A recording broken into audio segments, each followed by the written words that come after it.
Hey guys, Extremizero here again, and today I'm bringing you another talking point discussion about the Nintendo Wii U. This time it's about Criterion's Need for Speed Most Wanted 2012 project, and must say that I'm giving them a big thumbs up. Why? Because they have now become the example of how a port should be. And this is so far the second multi-platform port which has definitely shown that the Wii U hardware, even if it isn't in the exact same league as say the PS4 or the Xbox 720, once the time and effort is put into working with the hardware, games can look amazing.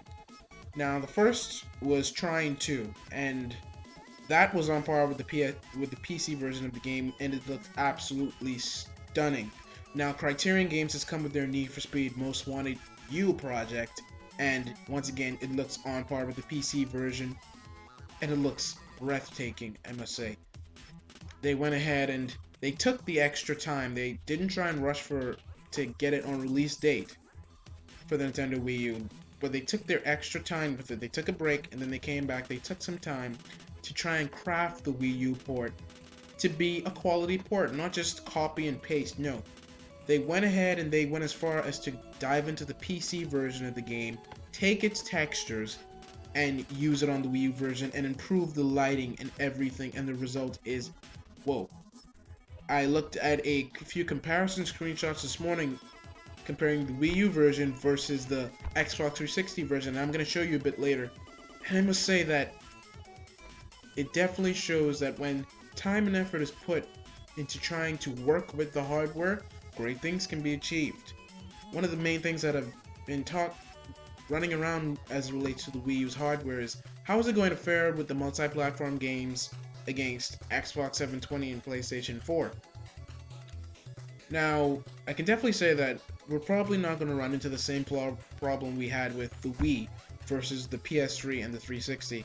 A lot of multi-platform games on the Nintendo Wii really fell flat on their faces simply because the developers, all they did was just water it down to its bare bones, apply the Wii controls, and that was it. That's what they called a port, which was really lazy on their part. And the Wii U saw partially the same level of treatment with a lot of the ports that came out on launch day, because most of the Wii U's launch games were games that were already released on other platforms months before. And although they didn't necessarily suck, but there were some problems. There were some graphical problems at times, or even some frame rate problems at times. That was simply because developers they didn't try and take the time to work with the hardware. They just went slam bam. Now Criterion took the extra step in making sure that their port of Need for Speed Most Wanted on the Nintendo Wii U was quality. It was not the vanilla based version. This was a true port, and I must congratulate them. And if we see this type of devotion from developers in the future, the Wii U can be a very great multi-platform system. It's probably not going to miss out on big releases as much as the Wii did versus its competitors, but even if it does, it still shows that the console does have power. It does have power, even if it's not in the same league as the PS4 or the 720. It does have a bit of power to throw around, and I really hope that third-party developers are going to tap into this power. And it's so early in the console's lifetime, and we already see Criterion doing it.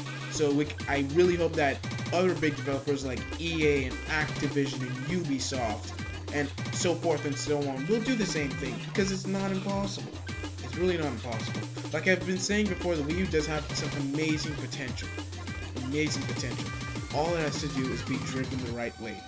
I really hope to see that developers they don't do a Wii again, because that's one of the main claims being put on the Wii U, that it's just Wii all over again. Once PS4 and Xbox 720 come out, it's just going to be an afterthought. It's going to be that backwater console. And it doesn't have to be that way. It really doesn't have to be that way.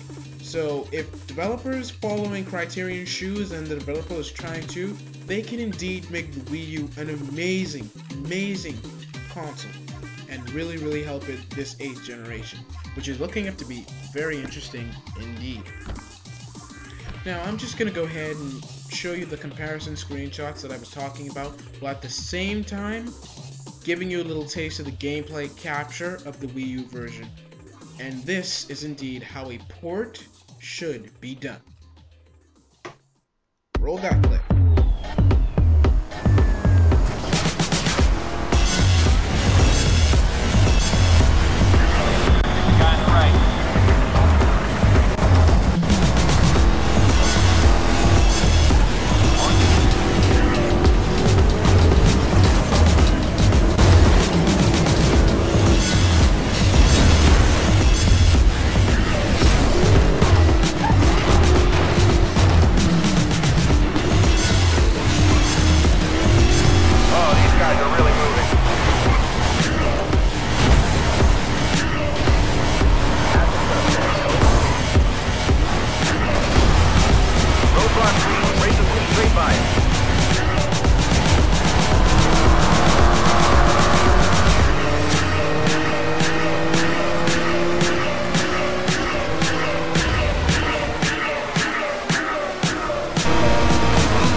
Now that was pretty cool, huh? Now that definitely shows that Criterion took the time out to go ahead and polish this port, which I must give them a big thumbs up for, because that was enjoyable to watch. And I can't wait to play it on my Wii U, because I feel good, you know? It feels good to see developers actually taking time, this time around, taking the time and effort needed to create good games on Nintendo's new set of hardware. And they, like I said, they polished it up a bit. They didn't just apply the PC textures, they also went ahead and they improved the lighting, and they improved the shading as well. And to show you live proof of that, I'm going to now go ahead and present the screenshot comparisons between the Wii U versus the Xbox 360 versions of the game. So sit tight and don't click that X button yet. I have one more thing to show you. Let's go. Alright guys, so here's the part where I'm now going to show you the comparison between the 360 and Wii U versions of the game. So at the top you can definitely see that here we have the 360 version, and it shows it in an alley. As you can see, the textures are very bright and has a lot of color to it. Looking down at the Wii U version, it's definitely a pretty big difference. The textures, the colors are indeed a bit different. Not only that, the water which is on the road, it has a bit more of a golden color, golden yellowish color to it. I definitely like the 360 version of the game. The graphics do look good, but I must say that I slightly prefer the Wii U version a bit better, as seen in these two screenshots. So which one do you like better? You can leave that in the comments. So now we're going to move on to the second and final set of screenshots comparing the 360 and Wii U versions of. Alright, so now let's move on to the second set of screenshots. And once again, at the top we have the Xbox 360 version, and at the bottom we have the Wii U version. Now, in this screenshot, it is now showing a couple of buildings along with a few street signs. And you can definitely tell that there's a huge difference in detail here. The sky's a bit more textured in the Wii U version, and the signs are a lot more crisper and clear. And the colors and everything is much more vibrant as well. Even in the foliage, as you can see the trees in the background. There is a bit more detail, and there's a bit more polish on the shading. So indeed, the Wii U version does win in this screenshot. So, which one do you prefer? Do you prefer the Xbox 360 version, or do you prefer the Wii U version? Alright, so that's it for the screenshot presentation. Unfortunately, there are only two, and these are courtesy of, as you can see, IGN and GameSpot rather, for providing these screenshots. Thanks, you guys. Now let's move on to the conclusion of the video. Alright, well guys, that's it for this video. I hope you like the video presentation along with the screenshot comparison. And a big thanks to, once again, IGN and GameSpot for providing those screenshots, and a big thanks to Digital Foundry for uploading the gameplay capture, which I recorded along with Bandicam. Sorry for the watermark, and I do apologize for the length of the video. I know it's a bit long, but I really had to just discuss this. Once again, I must give a big thumbs up to Criterion Games. You guys definitely rock, and I really hope to see this level of work coming from you in the future. And also, I really hope that other third-party developers take a bit of notes in showing that with a little time, with a little effort, games can look amazing no matter what hardware they're running on. So I want to thank you guys for watching. Once again, the name is Extreme Azure, and this is yet another video made exclusively for feedback. So go ahead and leave a comment down in the comment section below. Go ahead and give the video a rate. Whether you liked it, give it a thumbs up or a thumbs down. And if you want to stay in touch with my future video uploads, go ahead and hit that subscribe button at the very top. So with that said, I'm signing off for now, and I will see you guys later. Hope you have a great day, and once again, keep on gaming.